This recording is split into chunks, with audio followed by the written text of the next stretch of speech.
The following podcast is a W2M Network original production. Visit W2Mnet.com for all of our other great podcasts, plus news, reviews, articles, and opinions from the worlds of wrestling, video games, football, and entertainment. This episode's beer of the week is Avery Brewing Company's Coconut Porter out of Boulder, Colorado. It is part of their Botanicals and Barrels line. Copious quantities of coconut coupled with thyme basking in bourbon barrels complement the chocolatey and sumptuous nature of this delectable porter. And on this episode of MMA to the Max, we discuss the results of UFC Fresno, as well as preview the upcoming UFC on Fox, Lawler vs. Dos Anjos. Let's get the show started.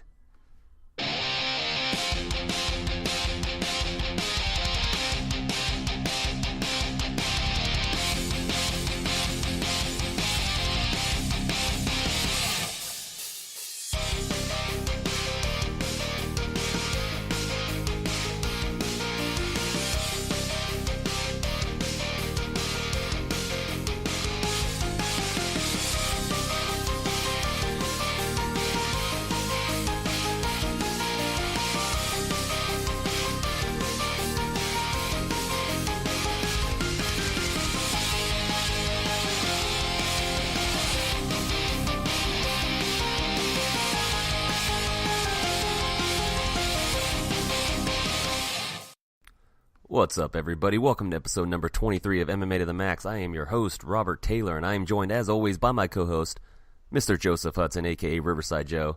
How you feeling today, Joe? I'm feeling much better now. Thanks for asking. I made sure to ask it that way, just because I know that you woke up really hungover this morning. Yeah, went and saw Joe Rogan last night. Dude, fucking nice. Fucking killed, dude. I imbibed in maybe one too many beers. How was the Uber drive? Come on, you can't leave that part of the story out for all of our 6 listeners. Apparently, I was a little loud and obnoxious. The Uber driver dropped us off at the corner. How far away from the house?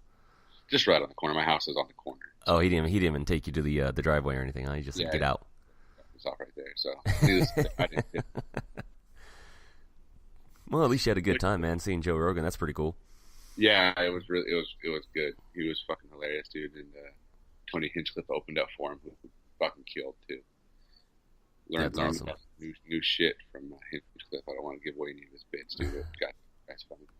Where was he? Where were they playing? Where was he? Where was he performing? I should say. The Fox Theater in Riverside. Oh yeah, that's nice and close. But here this is right here. My first beer of the day. Saved it for the show. Yeah, gotta have a beer when we're doing the show. I've drank plenty of water today. Ate as much as I could. I'm doing okay now. But yeah, this morning was awful. That's good. I mean, good that you're feeling better, but yeah, not good that it was awful. Then again, I don't know. I did call you, and when you said hello, I immediately yelled in the phone, so that made me feel good about myself. Because you're a jerk, and that's what jerks do. That's right. But I must say this. For the last week or so, I've been on this coconut kick, like trying to find anything coconut flavor when it came to beer, and was really on the lookout for that Sierra Nevada Cocoa Coconut Stout that I saw online. Haven't been able to find it, but this Avery, this coconut porter from Avery Brewing Company, really good. Has a really good kick. Kick? Yeah, it has like a nice little bite, nice little kick, nice bite at the end of the after you swallow. So,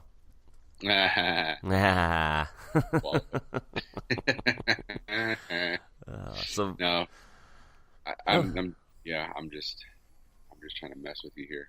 No, that's fine. You, I can tell you seem a little more lackadaisical than usual.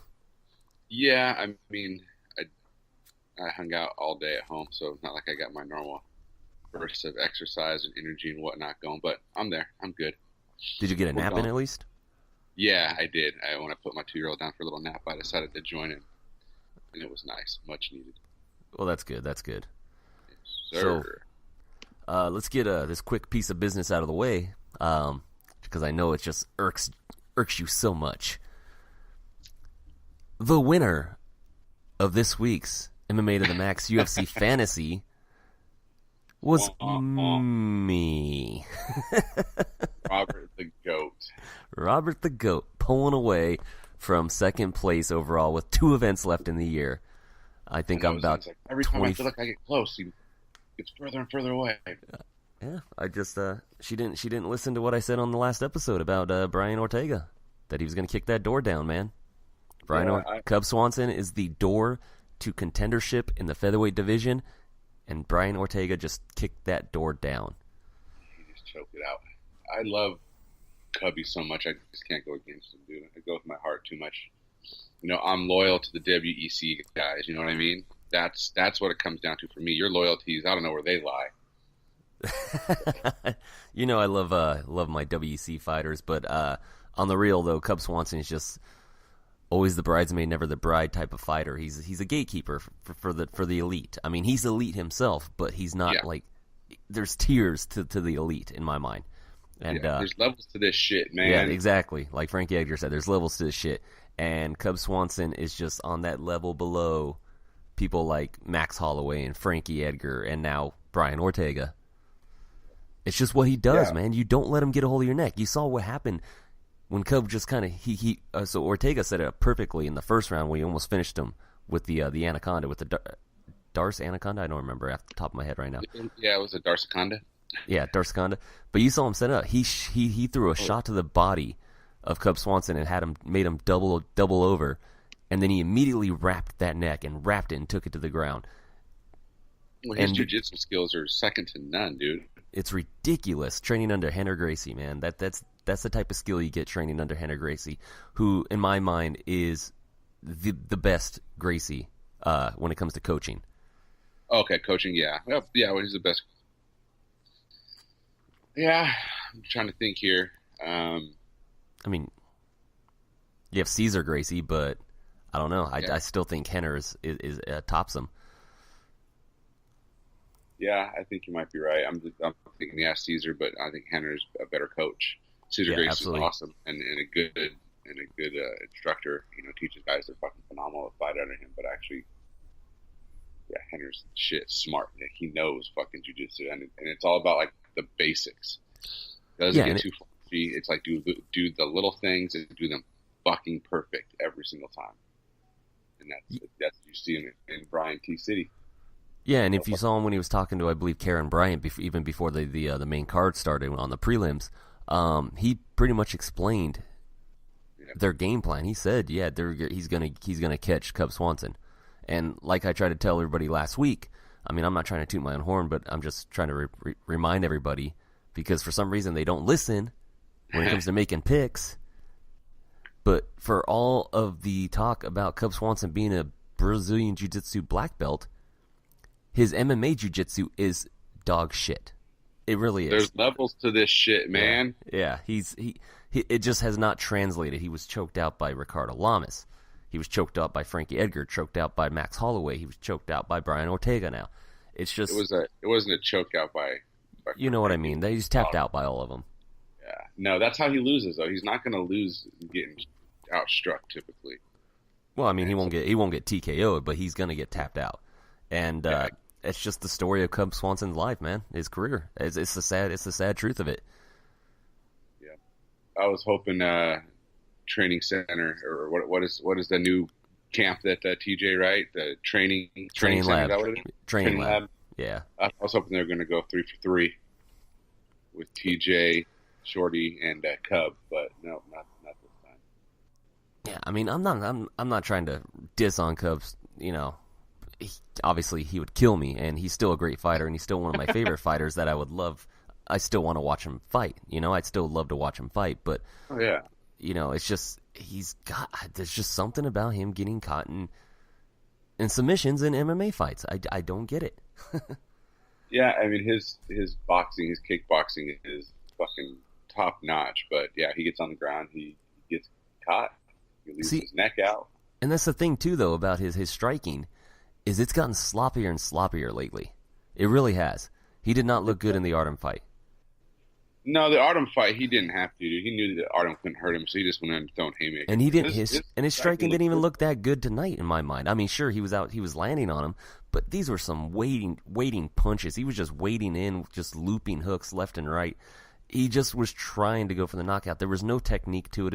It was brawl boxing in a sense, man. He was working the body and he was rolling the punches, slipping. I don't know. I thought but his power shots every single time. There was no setups for anything. Yeah, that'll wear you out too. Yeah, he was looking a little shop worn. He really was. You can see him wearing the effects of every shot that Ortega was landing on him. So. Yeah, that's true. Ortega, one thing I noticed is fucking how much bigger he is than Cub. He's a big featherweight. Because Cub is on the smaller side, not a tiny featherweight, but he'd have trouble probably making 35. But fucking Ortega was huge, and it was that height advantage that allowed him to wrench up over on and get the neck to begin with.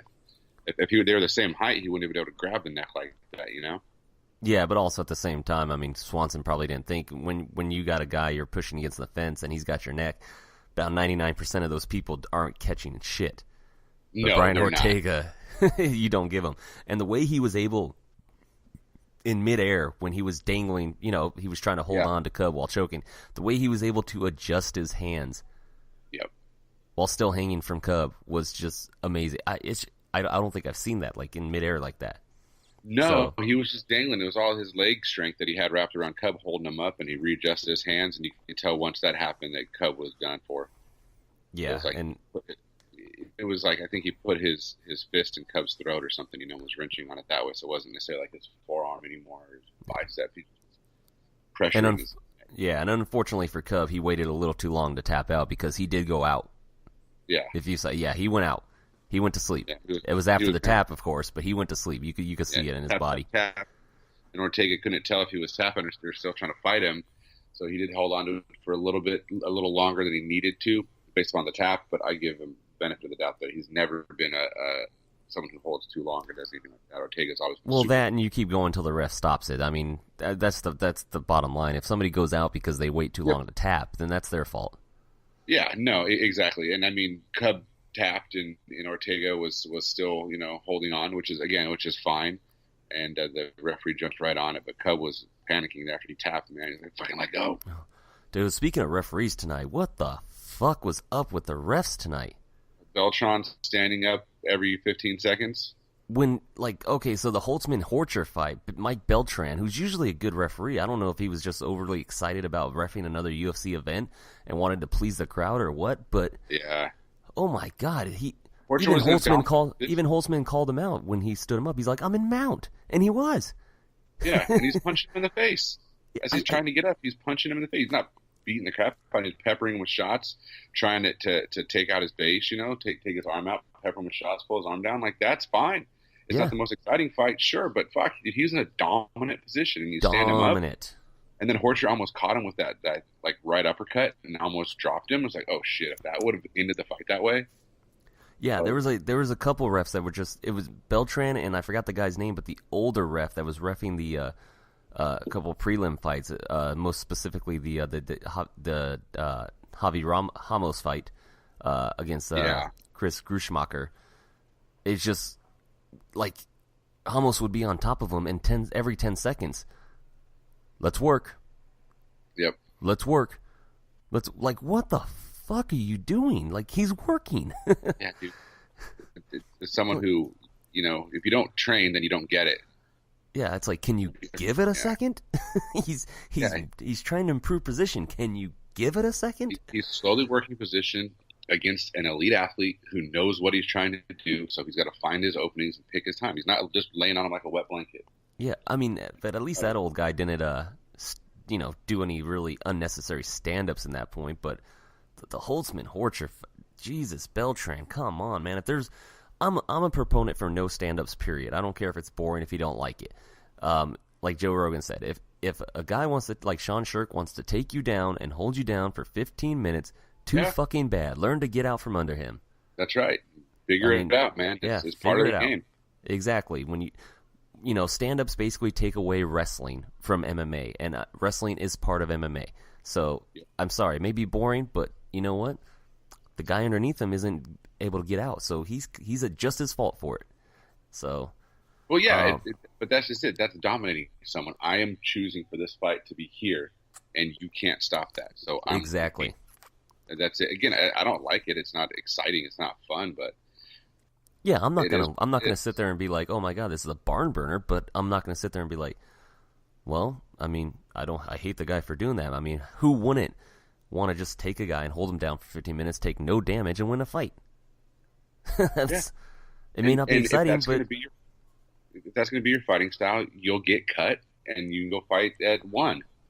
Yeah, the minute you lose. I mean, that's what they did to Fitch. Yeah, exactly. So Fitch lost. It was like, peace out. Yeah, for the most part. They went on another streak.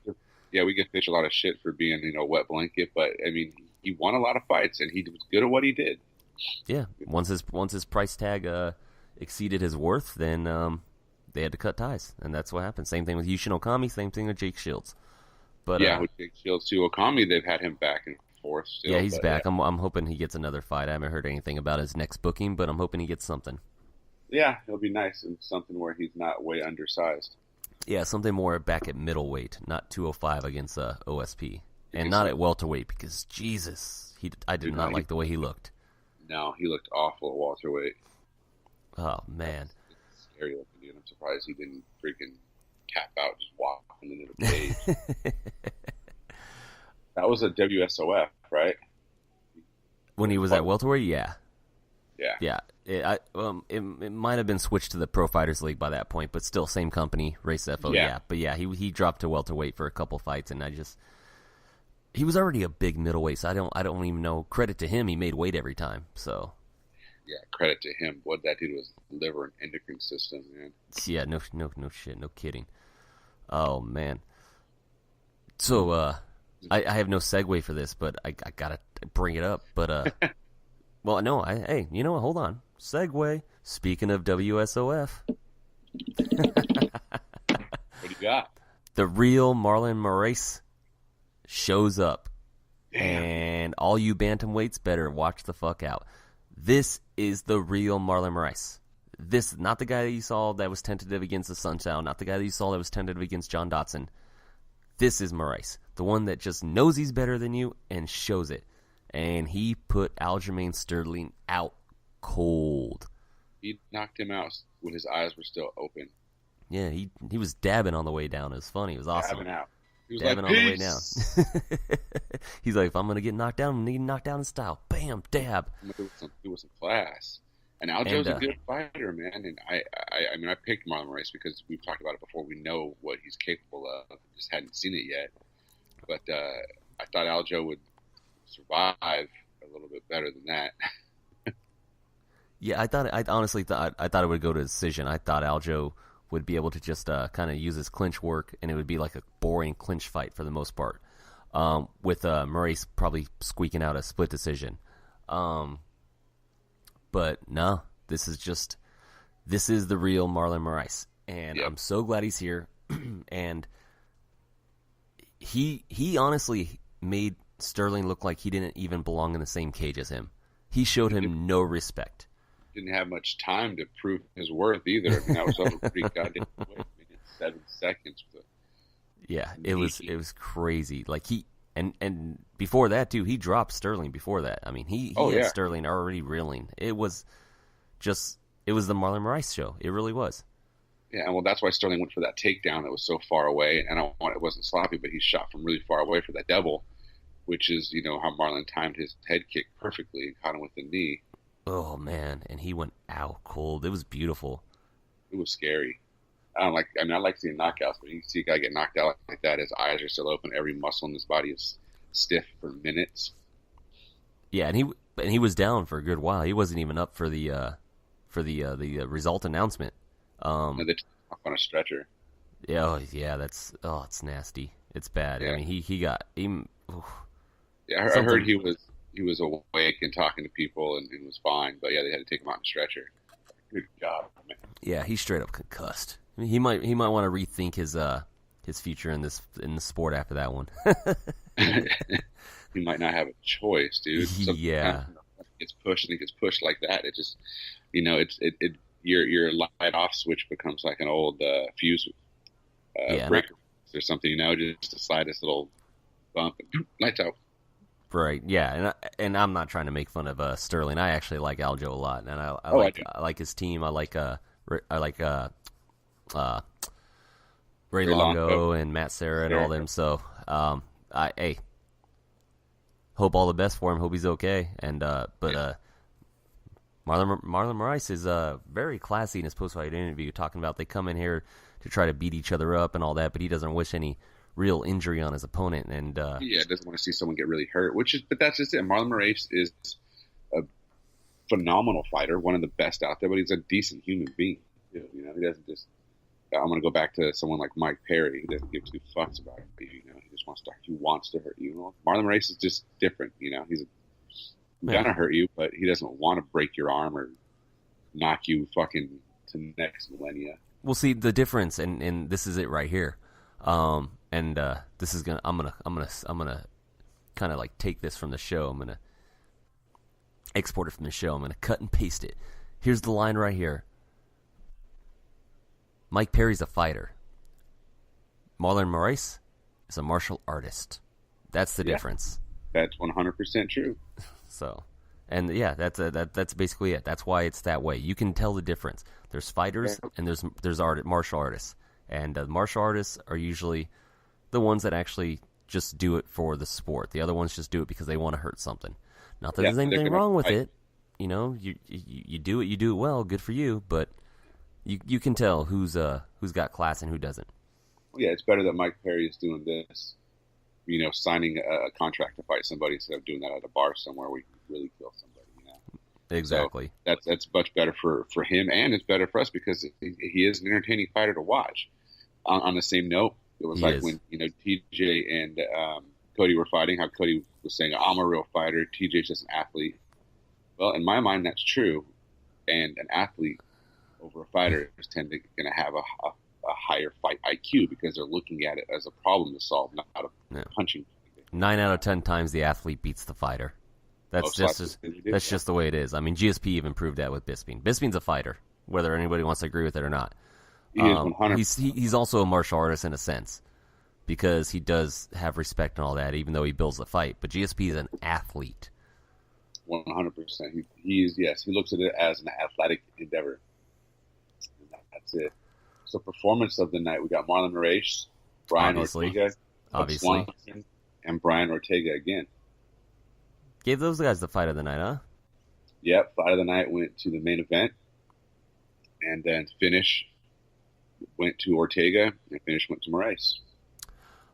I'm kind of surprised about that. I honestly thought Trevin Giles and Antonio Braganero should have got fight of the night, the first fight of the entire card, or at least Alex Perez versus Carlos Jean de Tomas. So, yeah, de Tomas was a good fight. Yeah, so I'm surprised. That's cool. Hell, even Sukumtov and Luke Sanders. Luke Sanders losing 2 in a row, man. His second fight in a row. Sukumtov, man. We can talk about that fight real quick since you brought it up, dude. Coming off of a 2-fight losing streak, split decision, just looking like his disagreed with that loss to Perez, by the way. I think we both talked about that. We thought he should have won that fight when that card happened. But when he won, he knocked out Luke Sanders, and he cried.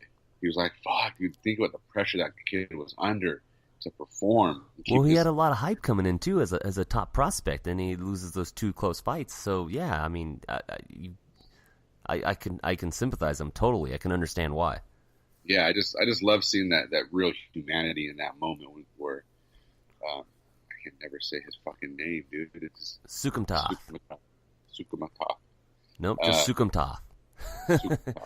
How do you feel about the stoppage? Because I saw a lot of people online that were complaining about an early stoppage, but from my vantage point, it was perfect. I saw Luke Sanders go face plant.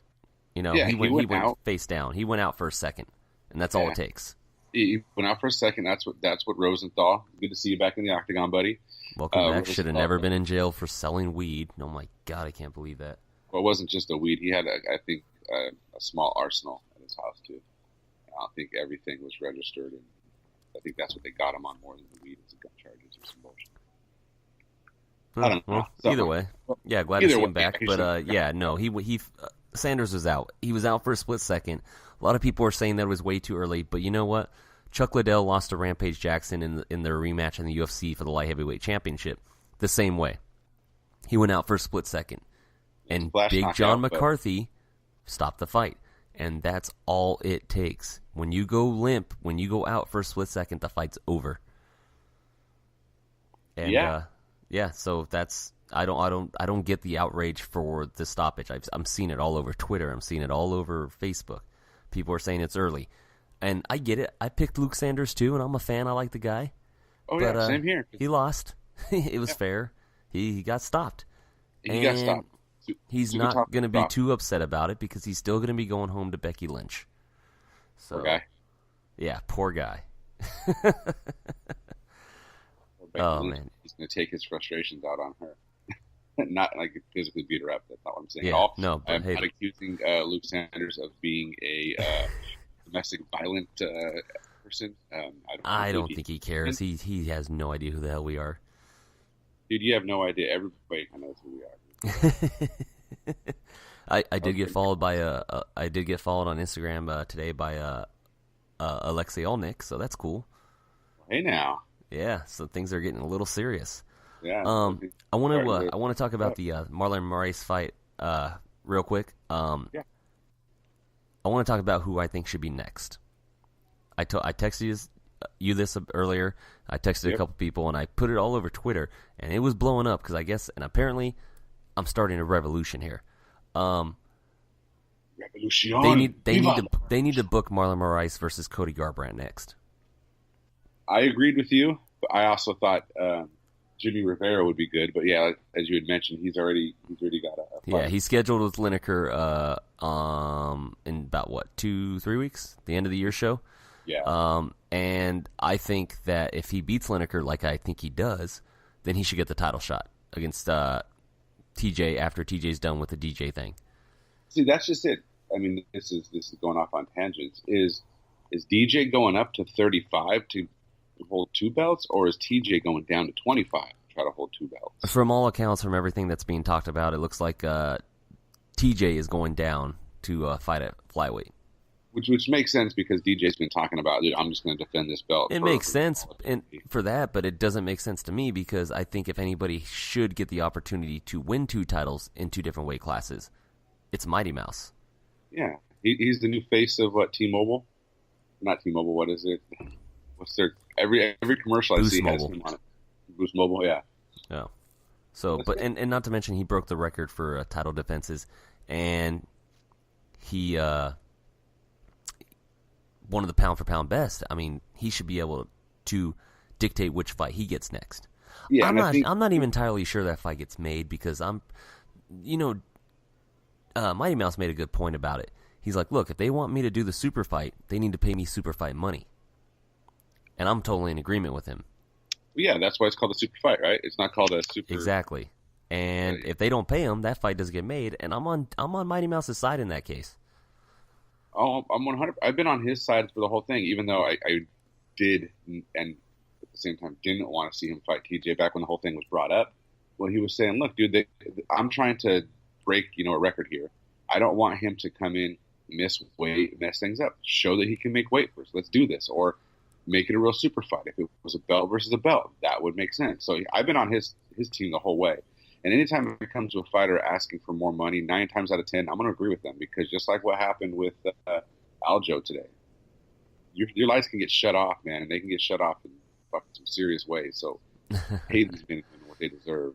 You think Aljo's regretting taking this fight now after Hani Yahya was forced to pull out with injury? I don't think he is, but we'll see. Shit, he might not even remember all of today.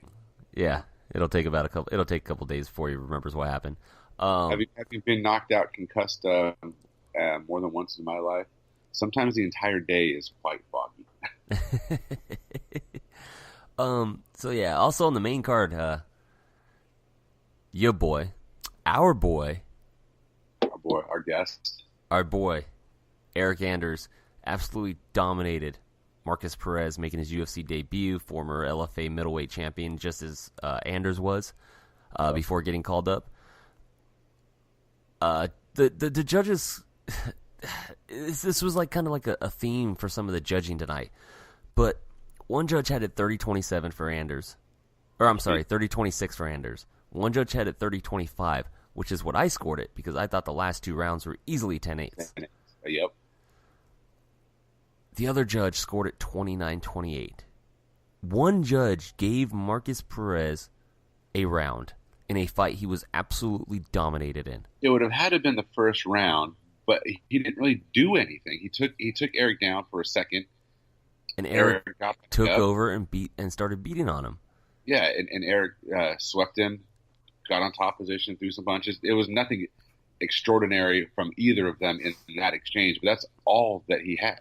But there was no way that you could give Perez that round. I just, No. Especially with California being under the new rules, the new unified rules of mixed martial arts, which, thank you, California. Love it. Yeah. California's always on board. And in my mind, if California's on board with something, then that means these rules are more about fighter safety. But California is the hardest line when it comes to fighter safety out of any other commission, in my mind.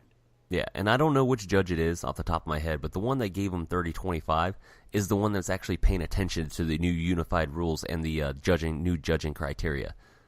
It was 30-26 minimum. You could make an argument for the second round not necessarily being a 10-8. I would disagree with you, but I wouldn't, get all angry about it. But the third round was clearly a 10-8. Clearly. It was completely one-sided. He had Marcus Perez literally running from him. Literally. You could see Eric's old linebacker days coming in when Perez turned and ran. He just ran up and grabbed him and tackled him. Wrapped him up. Dude was like a running back trying to get outside on him. He wasn't going anywhere. And Anders looked good in my mind because he landed a ton of shots on Perez, who was just stupidly tough. That guy took so many shots that a normal person would have been knocked out with. So credit to Perez's chin. You were talking about how Swanson looked like he was, throwing the kitchen sink with every single punch. Anders looked like he was doing that a lot. I mean, he was putting everything on all those punches. As we talked about in his previous fight, I liked how his hands have been developing and his skill set's been improving. I want to see him, work on hand speed and less power. He's going to have a chance. What's that? I said, he's going to have a chance with that then.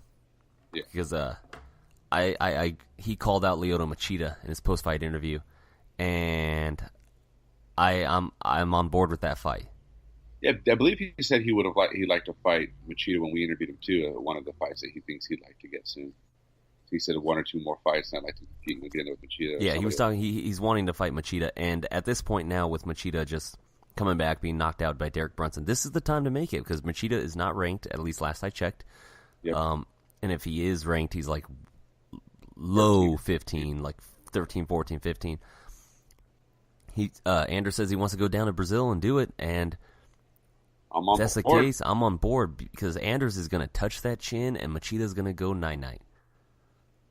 I think so, and that's the reason I'd like to see him try do a little bit more off-speed stuff.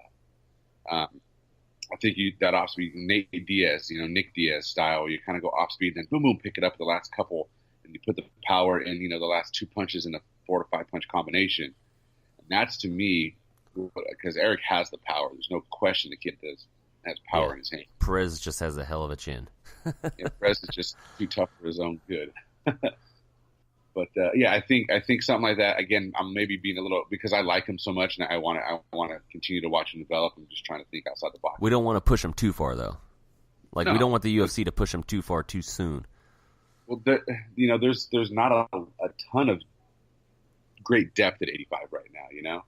You got your top 6 or 8, and then he can work his way in. But I don't want him to go fight Machida and then put him up against I don't know, Luke Rockhold or something. Can you imagine Eric Anders versus Kelvin Gastelum? That would be fun. I mean, obviously it's not going to happen. The rankings are just way too different here, but eventually. In my mind, Eric's got underrated jiu-jitsu, man. I've watched a lot of his videos where he's, rolling with people, doing tournaments and whatnot. He's got really good, sound jiu-jitsu. So against a guy like Gastelum, who's probably gonna want to get inside on Eric and eventually take him down, maybe. But fuck, Gastelum's boxing is so good. No, he's got great jiu-jitsu, especially MMA jiu-jitsu. In his fight for the LFA middleweight championship where he won it, he showed off a great great ground game. He also went all 5 rounds, 25 minutes. So, no, he's really, that's one of the things that commentators were saying today. Again, Paul Felder and Fitzgerald did a good job. Not used to that combination. I think if they're going to be the team, they got some chemistry to work on a little bit, but overall not bad. But yeah, they were saying, maybe Eric Anders wants to come and show he's got more than just hands. I'm like, well, he really does. He is a rounded fighter. He's got decent wrestling. He's got really good jiu-jitsu, and he's got powerful hands. Like, he's not just a sprawl and brawler kind of guy. Like, he can mix it up on you, and I think he looked great. I like that, though, Yeah, being able to you don't finish them all, but when you dominate like this, you still look just as good. Yeah, exactly. When you get in what most people would consider 2 10-8s, yeah, you don't need to finish a guy, but when you beat the shit out of them, not bad. Again, they just got too much bone around their skull to go to sleep. That's not your fault. Eric tried everything he could. Guest of the show, friend of the show, and we're all happy for you, man. Good job. Look forward to the next for sure. We're going to get him on again soon. I want to talk to the man again. Talk to him about his career and all that. Hopefully before the Machida fight, if they book it. I think they probably will, and they should. So we got to talk to him before the Alabama Clemson game too. Ooh, what day? When is that? Double check on the calendar, but yeah, it's coming up pretty soon. Oh yeah, we'll get his thoughts on that. Oh man. Yeah, I'm worried. I'm worried for Alabama. That Clemson is just fuck, dude. They beat them last year. I think they can do it again. Clemson's looking way good this year. Yeah, we'll get him on. I'll hit him up. We'll talk to him. See about that. Let me ask you about a couple of fights, a couple judges' decisions. Ask me, man. Ask me. Yeah, because I want to know what you scored. We didn't talk about these fights. I want to know how you scored them. We're gonna start with the Benito Lopez and Albert Morales fight. Lopez, very highly touted, coming off the Dana White Contender Series. 8-0 coming in. Training out of Team Alpha Male, so pretty much a local boy, taking on Reseda, California's Albert Morales. 30-27, 29-28, 29-28, unanimous decision for Benito Lopez. I completely disagree. I had it 29-27, or 29-28 for Morales. As did I. It was a great fight. It was a close fight, but that's how I saw it. Absolutely. The only round I gave to Lopez was the first round, and that's because he did drop Morales with that knee, which made his mouthpiece fly out. Yeah. But he recovered quickly, man. Like, once they got up in the scramble, he was breathing normal. His eyes were clear. Like, he looked good. Good recovery. Yeah, very good recovery. He got hurt. He got hit hard with that flying knee. One of, I think, 73 that were thrown by Lopez. Yeah, but at the same time, I could see giving Morales that first round, too, because he did drop Lopez at first before, he got dropped with that knee, and then he ended up on his back punching on him.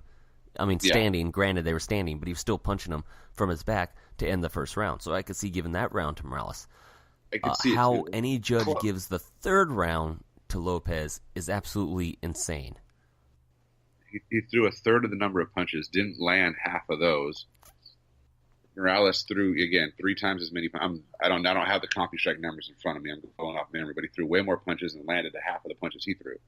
Yeah, how did Morales, he not win that round? He controlled that third round completely, striking and everything. 100% did. Looked fucking. And he even, I thought he even outstruck him in the second round. I was completely. I gave, like I said, I gave Lopez the first round just because of that knee that dropped him and caused the mouthpiece to go flying out. But I gave Morales the second and the third. So if anybody was to get a 30-27, it should have been Morales, which I think is ridiculous. Yeah, the most significant thing in the first round was that flying knee that hurt him. So I gave him that round too. That's why I had it 29-28. Yeah, absolutely. It was, and then the main event of the preliminary card on Fox Sports 1 was Alex Davis defeating Liz Carmouche by split decision. Yeah. I had Davis winning that fight 29-28. And I'm going to tell you why. And I'm pretty sure we are going to disagree. I see a lot of people disagreeing about it. The damage done to Davis, that hematoma that she had on her face, on her forehead, Yeah, the conjoined twin going off Yeah. her eyebrow. Yeah, that came from one round. One round. That's right, second round. Those leaping right hooks. But people just, for some reason, they're able to, they carry that damage over to the next round and then judge based off that. Oh, look, she did more damage. No, that damage was done the previous round. In the first round and the third round, Alexis Davis came closer to finishing the fight than Carmouche did. She had her multiple times. She had her almost finished in the first round, and then she almost had her submitted and finished in the third round twice. To me, that trumps anything else when it's a close round, and the first and third were really close. The second, obviously, was Carmouche, by far. Yeah. I gave it to Davis. I'm going to agree with you. I picked Carmouche to win, but when they did the decision, I thought Davis won. I think a lot of people see a fighter on their back and just automatically think that they're losing, which isn't true, because in a lot of situations, Carmouche was doing nothing from the top, and Alexis was attacking with submission attempts. Who's being proactive now? Exactly. Who's controlling what's going on? Carmouche can't pass. Carmouche can't do anything because Davis isn't allowing her to, because she's throwing up submission attempts. And that goes back, and that goes back to what I was saying about wrestlers. When you stand them up, that you take away the wrestling game. If you're going to judge a person being on their back throwing up submissions, you're going to judge against them. That's taking away jiu-jitsu. Exactly, and I think too many refs or too many judges do that. Too many judges think because you're on your back that you're losing. That's not true. And that's what the new rules, the unified rules of mixed martial arts, the new judging criteria, is supposed to affect and supposed to change. And that's why I think the judges got it right. I think they judged at least two of them. Yeah, because I wasn't happy with it, because I did shit on this card in my picks. Again, part of what I'm doing is trying to chase bonus points and whatnot, but it's over, whatever, bro. man. What's that? It's over. It's over. It is. I need the last two events of the year. I need to do absolutely shit, like shitty, to lose. So it's mine. It's over. I know, but I don't quit sprinting until I hit the finish line, even if I'm the last place person. Yeah, I know, but it's cool though. Hey, you know what? 4 years in a row. It's all right. I got something for you. You see what it is. Yeah. No, I'm sorry. Man. I just had to throw that out there. No, that's all right, dude. No, so yeah, I agreed. I agreed with the decision to give it to Davis. I had it for her 28. And if they would have given it to Carmouche, I wouldn't have been that mad, to be honest. I wouldn't have been that mad, because it's almost like I get it. She was on top, and she was throwing some ground and pound. Wasn't much. And she did do damage, yeah. Yeah, and I thought Davis's, in my mind, I thought her submission attacks from the bottom were more impressive than Carmouche's, ground and pound. But okay, I could see it. I wouldn't be furious. So either way, it was a fun fight. It was a good fight. It was a close fight, and I think they got it right in my mind. But if it would have gone the other way, I'd have been like, okay. Yeah, I mean, if this was Pride rules, then yeah, definitely Carmouche won. Yes. If this was an overall fight judging, then yeah, Carmouche won. If this was Pride rules, they'd both be hopped up on horse testosterone, running around, screaming and yelling like banshees. And another questionable decision, at least in my mind and a lot of people's mind, was the bantamweight fight that opened the preliminary card on Fox Sports 1. Frankie Saenz and Merab. Go for it. Devilishly or whatever. Merab. Even his coach Matt Serra can't even pronounce his last name. So Merab. Oh. We'll just call him Merab. That's his last name. So yeah, Frankie Saenz versus Merab. There were some people that I was speaking to that said, all he's doing is taking him down.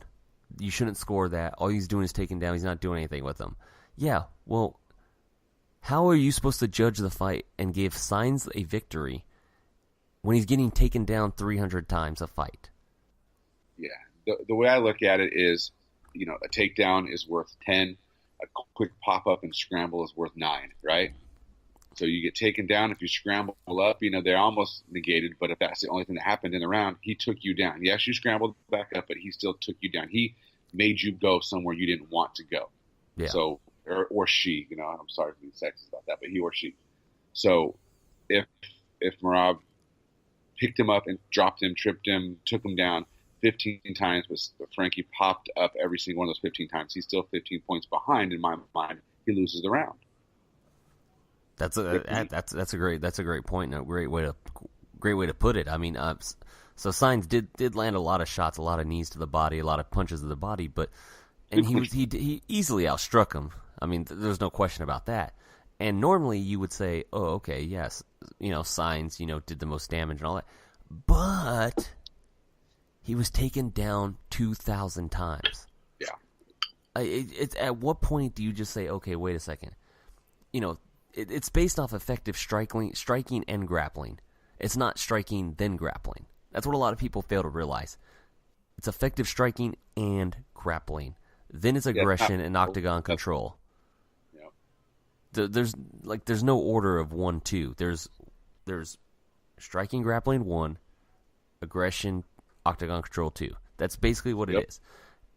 And Merab's grappling, his wrestling, his takedowns outweighed Sainz striking. When they're even, they're supposed to be judged equally. That's what some people don't seem to get. I don't understand that. If you want to watch nothing but striking, go watch boxing. By the way, there was a great boxing fight tonight. I didn't watch it, but that's what I heard. In case anybody saw that, Lomachenko and Rigo, whatever. But Rigo didn't answer the bell. From what I read, he just quit because he couldn't figure out the Lomachenko puzzle. Anyways. He's motherfucking Neo, dude. You can't figure Neo out. He's sniffing there. It's just so crazy how good he is when he's only like 11 fights into his career. You have to look into Lomachenko, even if you're not a big boxing fan, like because it's too boring and too slow. Watch one Lomachenko fight, and you'll change your mind. Well, I was kind of flipping channels like during the show, like when there's commercial. But MMA is first and foremost. But I did see when Rigo was just holding onto his glove, and then the ref took a point away, and then changed back to it after that, and it was like, oh shit, it's over. Yeah, he didn't answer the bell. He was like, nope, I'm done. Don't want to come out here and fight. It's a shame. It's a shame. But no. So the Merab fight, that I completely disagree. But it's not something where I'm going to vehemently disagree and be angry about, because it really at the end of the day it was a boring fight. It wasn't exciting, but yeah, I saw it scored differently. That's how I scored it. But yeah, at the end of the day, I'm not going to be walking around pissed off tomorrow. Like, fuck, man, that was a bad call. Yeah, it's not like Condit Lawler or Lawler Hendricks or Hendricks GSP or Pearson Sanchez or Garcia Korean Zombie. Those are robberies. So please, people, stop overusing the term robbery. This is where we have to put the level of robbery. Ross Pearson versus Diego Sanchez. That's a fucking robbery. That's the worst robbery I've ever seen. Anything less than that is just a bad judge. Yeah, I mean, you got things like Bisping and Hamill. That's a robbery. Pearson Sanchez, huge robbery, probably the worst I've ever seen. Yeah, again, there's levels to this shit, people. Yeah, there's levels to shit. I saw somebody today, like earlier on Facebook, was trying to say that he thought Diego Sanchez beat Gilbert Melendez, and I was just like, what the fuck?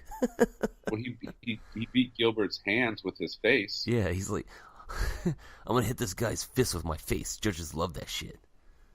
Judges love that shit. The more you bleed, the more you win. That's right. It's the Diego Sanchez way. Now, overall, it was a good card. Yes. The only fight that really started putting me to sleep a little bit was Alcantara and Alejandro Perez. Another fight I actually disagreed with the decision, but I didn't care enough to really get angry. I just moved on with my life. So, yeah, absolutely horrible. Alex Perez, also a Dana White Tuesday Night Fight Contender Series winner, winning by Anaconda choke. Very, very impressive. I think he moves to 19-0 now, or 19-4 now. He was 18-4. So, congratulations to him. It was awesome. Good, and he looked really, really, really good. It was absolutely completely one-sided. That fight was set up perfectly to make him shine in front of his hometown. The Thomas looked completely outclassed. That was the entire plan. Yeah. So, Joe. Yep. I'm going to see you in person next week. We are going to see each other in person next week. I'll be at your house for a Christmas celebration with family. Yeah, for our Taylor yearly, annual, whatever, Taylor Christmas party held like a week and a half before Christmas. Word. I'll be there, man. Yeah, we're going to have a good time. You know what's happening that night?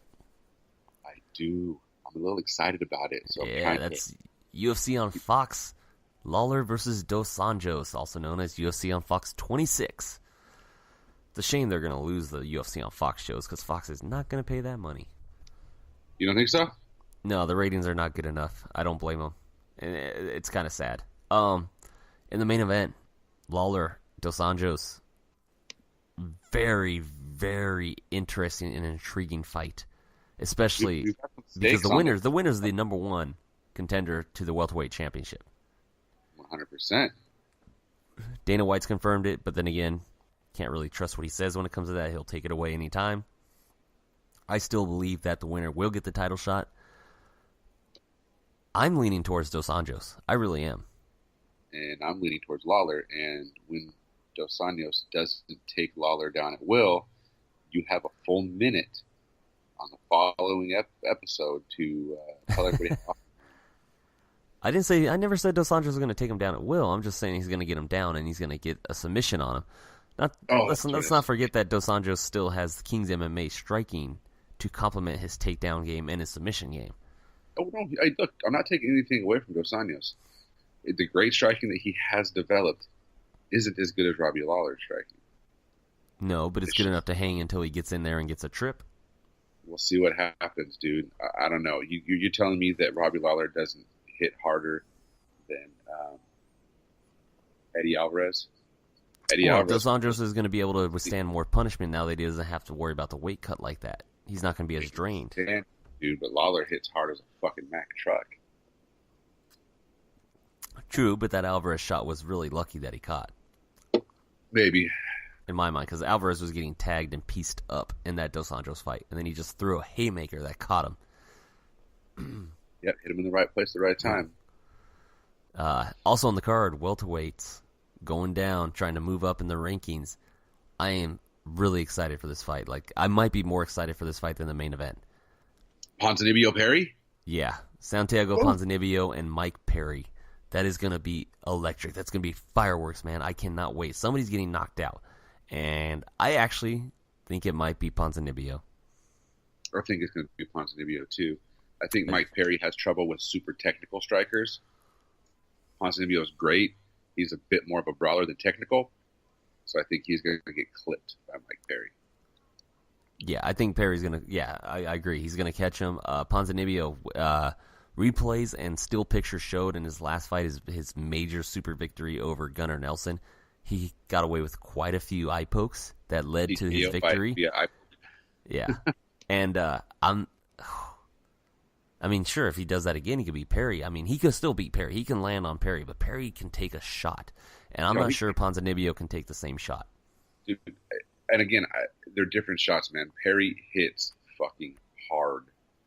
He does, and he can throw elbows fucking hard. The one he killed Jake Ellenberger with was ridiculous.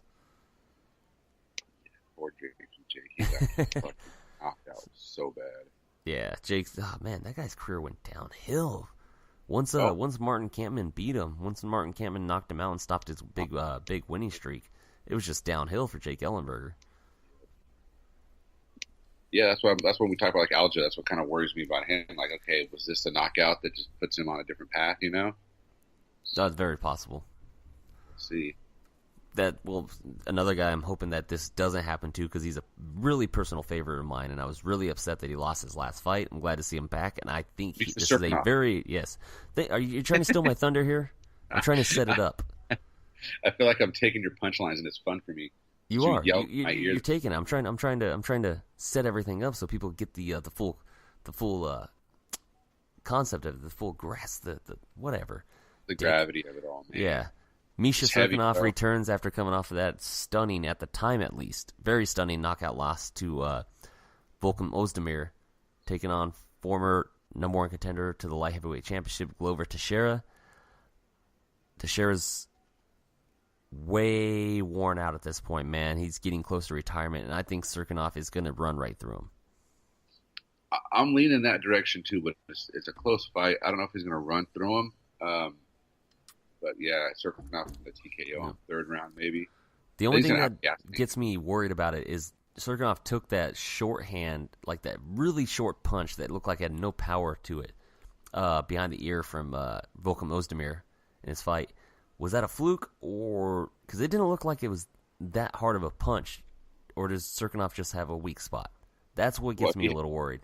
Yeah, if he has a weak spot, Glover has the power to put him to sleep. He absolutely does. Absolutely.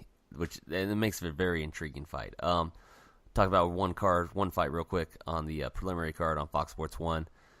Flyweight fight. Tim Elliott taking on Pietro Manga. The reason why I want to talk about that is we almost got a fight that we talked about and predicted for Jose Shorty Torres. Almost. The man has the worst luck. Yeah, worst luck with timing. Tim Elliott was supposed to originally fight Justin Scoggins. Scoggins pulled out the injury. The UFC came calling to Jose Shorty Torres. And unfortunately, he was still healing from his last fight, from his title defense. Yeah, can you believe that shit? They keep calling him every opportunity, man. He's going to get it. It's just, that cut under his eye is not healed enough for him. Yeah. It's just the worst luck, man. And we were talking about December. He was talking about December. It would have been great. Would have been perfect.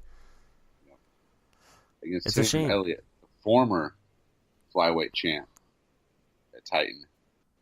That is true. Perfect. He was there. Yeah. It would have been great. I mean, he said they're friends, they get along and all that stuff, but business is a business, so it would have been a great fight. I would have loved to have seen it. Yeah, it would have been really fun, but it is what it is, man. Shorty's going to get in there soon. Everybody knows who he is and knows that he's on his way. That's right. So we've had Shorty on the show. He won his next fight. We had Eric Anders on the show. He won his next fight. We just had Frank Camacho. Really cool guy. Really great interview. Yeah. He's going to win his next fight once he gets it booked. So, wonder who's next. Fighter. We got that magic. We got that magic for you guys. So why don't you just book yourselves on our show right now? We're not going to go through every fight on this card, but guys, take a look at it, man. It's really stacked. Really fun card. It's a really fun card. I mean, just briefly, Blachowicz versus Cannonier. I mean, come on, Laprise versus Bufando. Oh, Lord Bufando is going to be sick. That's going to be fun. That's going to be a fun fucking fight. If anybody doesn't remember who Galore Bufando is, he's the one that tossed what is his name? Conor McGregor's buddy. He just fought in that Bellator fight that Conor McGregor just Yeah, I wish I could remember his name. TKO via slam. TKO via throwing him like a little bitch. Yeah, Charlie Ward. Yeah, it was Charlie Ward. Yeah, Charlie Ward. Yeah, he just threw his ass off of him onto the ground and onto the mat and just knocked him out. It was amazing. So awesome. Check that out. Even on the Fight Pass, you got Jordan Main and Eric Silva, which is going to be a great fight. Even though I see Eric Silva getting knocked out again, but it's still going to be a fun fight while it lasts. So Eric Silva doesn't look the same post USADA. Just saying it, dude. Well, he wasn't even looking that good even before USADA. To be honest, he was always on a win one, lose one, win one, lose one. I'm talking about physically. His sex appeal that's true. He's losing his sex appeal. I mean, his stomach is looking closer to mine. That's pretty bad. No shit. Oh, man, we might be able to get this one out in less than an hour, Joe. So I don't think I have anything left. Do you? No, just next week's card is going to be a good card. Check it out. This week's card was fucking phenomenal. It was a fun card. These last two events. It's the end of the year, man. UFC always puts it all out. They do. Home versus Cyborg. Let's just touch on that real quick. I'm sure we'll touch on we'll touch on that on the next episode. That's what we do. This is what I'm telling everybody right now. Don't blink. I know that's a shocker, right? That's a big setup. Right. That's going to be fucking fireworks. All right, Joe. Let's get your social media out. Condit versus Magny. Roundtree versus I can't say his name. Fuck. You're jumping ahead here, man. I'm just getting all excited, dude. I know, but that's next week's shit. Come on, bro. Nothing like me being premature. Ha! Your poor wife. Social media, Twitter. You can get a hold of me at JoeHud45 on Twitter. Instagram, MMA to the Max Joe, and as always, it is the number 2. Fantastic clarification there. Yes, sir. That's what I do. Clarify some shit. If you want to find me on Twitter, that's at It's Rock Robster, no apostrophe. Find me on Instagram at MMA to the Max Rob, also with just the number 2. Find us on Twitter, our show on Twitter, I should say, at MMA to the Max Show. Find us on Facebook at www.facebook.com/MMA to the Max Podcast. If you want to listen to all of our shows, find us on any podcast hosting site you can find: iHeartRadio, Apple iTunes, Google Play, Spreaker, Stitcher, all the good stuff. And as always, find us at our parent website, w2mnet.com. Also with the number 2, you can find all your needs for wrestling, movies, video games, sports, and entertainment. That's w2mnet.com. Visit it now, visit it soon, bookmark that shit. This is a good beer, by the way. Sounds like it. Yeah. Every now and again. It is good. I think we're about to end this show at a really good time. Because things are about to get really weird if I keep recording. It's just about to fall off the rails. So yeah, everybody stay up. If you listen to this, hopefully Robert's in bed by then. If not, he's on Twitter and Instagram making an ass of himself. Nope, I'm going to bed, yeah, and it's a good time because this will start going off the rails. Good call on that one. Anyways. Fuck. All right, well, we're out of here. For my co-host, Joseph Hudson, I am your host, Robert Taylor. This has been MMA to the Max. We will see you next week. Take care. See ya.